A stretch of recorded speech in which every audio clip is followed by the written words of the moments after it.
Hallo Deutschlerner! Today I'm going to show you the accusative prepositions in German and teach you how to use them in your own sentences. By the time that this video ends, you will be able to wow your German friends with your use of the accusative prepositions für, durch, gegen, ohne, Biss, and entlang. Don't forget, if you want practice materials to go with this lesson, you can get those by becoming a channel member or supporting me on Patreon, just like these people. Individual lesson materials are also available on my website, germanwithantrim.com. Prepositions are little words that you put in front of nouns or pronouns to give more context to the sentence at hand. There are a ton of prepositions in German, but only a few take the accusative case. Technically there are 8, but some are more important than others. FYI, if you are curious about the two-way prepositions, also known as the Wechselpräpositionen, which use either the accusative or the dative cases, depending on which way they're used in that particular sentence, you can find a video about those linked in the description. The video for today, however, will only explain those prepositions that always require the accusative case. First on our list is für. It looks and sounds a lot like the English preposition for. It is often used in a similar context, but not always. For example, ich kaufe ein Geschenk für meine Mutter. I am buying a gift for my mother. Er arbeitet für meinen Vater. He works for my father. Sie kauft diese Schuhe für 30 Euro. She is buying these shoes for 30 euros. Carol möchte für immer jung sein.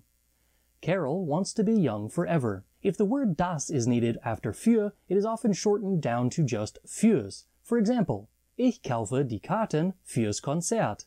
I am buying the tickets for the concert. Meine Eltern geben 20 Euro fürs Fahrrad aus. My parents are spending 20 euros for the bicycle. The tricky part about using für isn't knowing what it means and how to use it. The problem is knowing when not to use it. There are a lot of occasions that English native speakers are tempted to use für because the English word would be for. That is not always a good assumption. You can use für when referring to time, but more than likely you mean to say something with the preposition seit. If you want to use für followed by a period of time, you need to make sure that that period of time has concluded and is no longer continuing on. For example, ich habe für 2 Jahre bei einer Firma in der Stadt gearbeitet. I worked at a company in the city for 2 years. But ich arbeite seit 2 Jahren bei dieser Firma. Nach Montag arbeite ich nicht mehr hier. I have worked at this company for 2 years. After Monday, I am not working here anymore. If you are stating the purpose or reason for something, you don't use für. Use aus, wegen, or zu instead. Aus diesem Grund werden wir sie nicht einstellen. For this reason, we will not hire her. Wegen der Erderwärmung sterben die Eisbären. Because of global warming, the polar bears are dying. Dieses Haus ist nicht zum Verkauf. This house is not for sale. If you are talking about a destination, use nach or zu and not für. Unser Flugzeug fliegt 3 Uhr nach Berlin ab. Our flight departs for Berlin at 3 o'clock. Wir fahren am Samstag zur Oma. We are headed for Grandma's house on Saturday. We are driving to Grandma's house on Saturday. Next up on the list of prepositions is can best be translated with the preposition around in English. This will work most of the time. If you're going around something or one thing is around another, you will likely need to say in German. For example, der LKW fährt das Auto. The semi-truck drives around the car. Die Fee streut einen Kreis aus Feenstaub die Tiere. The fairy sprinkles a ring of fairy dust around the animals. Der Koch wickelt das Kohlblatt das Fleisch. The cook wraps the cabbage leaf around the meat. You can also use with the time of the day to say at that particular time. For example, 10 Uhr möchte ich essen. I would like to eat at 10 o'clock. Die Schule beginnt 8 Uhr. School begins at 8 o'clock. You may see followed by an infinitival clause which includes the word zu. This is used to say in order to. For example, ich spare Geld, ein Auto zu kaufen.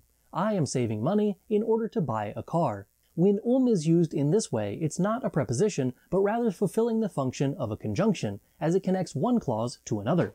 If you want to learn more about how to make those clauses, I have a video for that linked in the description as well. Our next preposition is durch. This is an easy one as it is translated as through and is almost always used exactly like the English version. Here are a few examples. Der Bus fährt durch den Tunnel. The bus drives through the tunnel. Die Touristen gehen durch die Stadt. The tourists are walking through the city. Hänsel und Gretel laufen durch den Wald. Hänsel and Gretel are walking through the forest. In addition to the literal meaning, you can also use durch to mean something like because of. For example, ich mache durch meine Erfahrungen auf YouTube bessere Videos. I make better videos because of or through my experiences on YouTube. Mein Schreibtisch ist durch das Erdbeben kaputt gegangen. My desk was broken by the earthquake. Next on my list of prepositions is gegen. It is translated with the English word against. For example, ich bin gegen Tierversuche. I am against animal experimentation. Der Junge schlägt seinen Kopf gegen die Wand. The boy is hitting his head against the wall. Was hast du gegen meinen Freund? What do you have against my friend? Die Cardinals spielen morgen gegen die Cubs. The Cardinals are playing against the Cubs tomorrow. Meine Mannschaft gewinnt gegen die Bösen. My team wins against the evil ones. Gegen can also be used to mean against, as in an ailment or a problem. Ich nehme Aspirin gegen Kopfschmerzen. I take aspirin for headaches. You can also use the preposition gegen when used with time. In this way it means around. Wir fahren gegen 8 Uhr nach Hause. We are driving home around 8 o'clock. The preposition ohne is translated with the English word without. It's used almost exactly the same as the English preposition. This makes ohne probably one of the easiest prepositions on today's list. Ich kann ohne dich nicht leben. I can't live without you. Pommes ohne Ketchup sind keine Pommes. Fries without ketchup are not fries. Ich gehe nicht ohne einen Mantel aus dem Haus. I don't leave the house without a coat. Ichabod sieht einen Mann ohne Kopf. Ichabod sees a man without a head. Man lernt keine Grammatik ohne Beispiele. One does not learn grammar without examples. The prepositions that I have mentioned so far are usually the only ones listed in textbooks. That's because they are the most popular ones, and also the other ones sometimes require a bit more knowledge about the German language in order to use them properly. I'm going to talk about them anyway, starting with bis. The preposition bis generally means until. You may recognize this from farewells such as bis später, until later, bis morgen, until tomorrow, bis Dienstag, until Tuesday. Those all use the preposition bis, but don't require us to remember that it's using the accusative case. When we use it with an adjective, however, we do have to remember that bis requires the accusative case. For example, bis nächste Woche, until next week. Bis nächsten Donnerstag, until next Thursday. Bis can also be translated with the English preposition by when it's being used to express a deadline. For example, du musst bis nächsten Dienstag deine Hausaufgaben machen. You have to do your homework by next Tuesday. Bis nächstes Jahr werden wir ein Haus bauen. By next year, we will build a house. Bis cannot be used with an article, which is why it's often left off of lists like this one, but it can be used with an adjective, which is what you saw in my examples. These will be used with the same endings as the definite articles in the accusative case.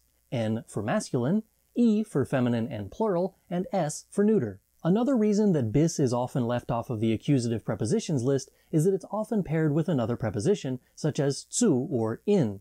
In those instances, bis is not in control of the case that you use.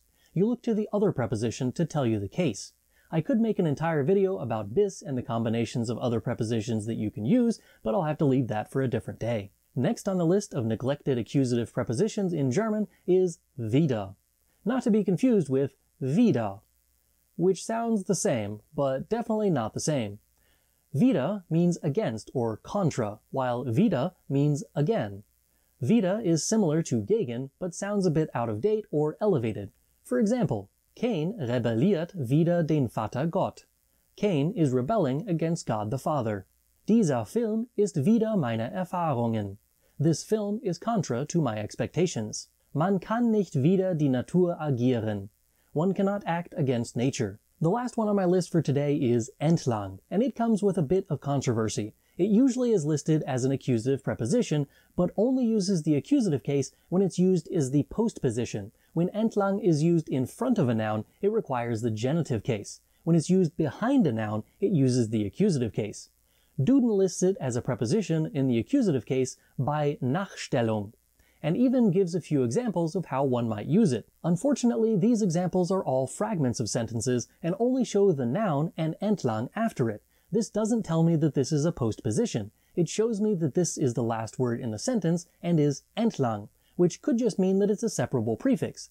In fact, Duden also lists entlang as a separable prefix and as an adverb. You can see this with the infinitive of the verb that's used at the end of the sentence, and it is connected to the word entlang, such as entlangfahren, entlangkommen, entlangführen, and many others. Well, however you define this word, it can be translated with the English word along, as in the following examples. Wir fahren diese Straße entlang. We are driving along this street. Wir fahren entlang dieser Straße. We are driving along this street. In the second example, I use the genitive case because I put entlang before the noun. Die Kinder laufen den Fluss entlang. The children are running along the river. Now I have a challenge for the native speakers that I know are watching this video. Write in the comments an example sentence using entlang with the accusative case, but not at the end of the sentence or clause. I personally couldn't come up with any examples for this video, and I'm slowly becoming convinced that it just can't be done. If it can't be done, I'm losing faith that entlang is actually ever an accusative preposition, and in reality is only ever a separable prefix, an adverb, or a genitive preposition. Your challenge is to prove me wrong and show that entlang even deserves to be in this video. Das ist alles für heute. Danke fürs Zuschauen. Bis zum nächsten Mal. Tschüss!